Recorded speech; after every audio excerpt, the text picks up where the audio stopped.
ఏలూరు జిల్లా బుట్టాయిగూడెం మండలం మర్లగూడెం గ్రామానికి చెందిన తాటి సుంకరమ్మ అనే మహిళ గత సంవత్సరం క్రితం ఉపాధి నిమిత్తం కువైట్ దేశానికి వెళ్లింది.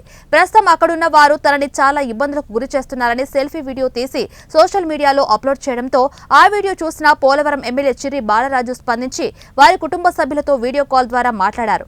కువైట్ నుండి తమ స్వగ్రామానికి వస్తున్నట్లు ఆ మహిళ వివరించారు. తన కోసం అధికారులతో ఏజెంట్లతో మాట్లాడి తనను సురక్షితంగా తమ స్వగ్రామానికి తీసుకురావడానికి కష్టపడిన పోలవరం శాసనసభ్యులు చిర్రి బాలరాజు గారికి ప్రత్యేక ధన్యవాదాలు తెలియజేశారు.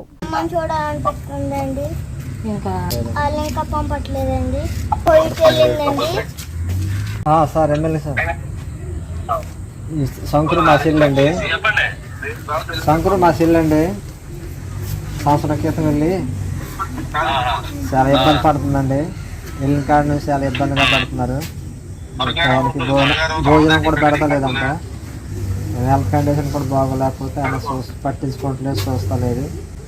మీరే కత్తి సహకరించి ఇక్కడికి రప్పించండి.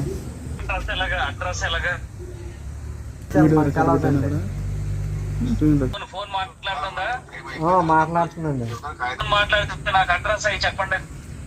సరే, నేను చంద్రబాబు నాయుడు గారితో మాట్లాడి తెప్పిస్తాను. నేను మాట్లాడతాను ఇప్పుడు. రప్పిస్తా సరేనా?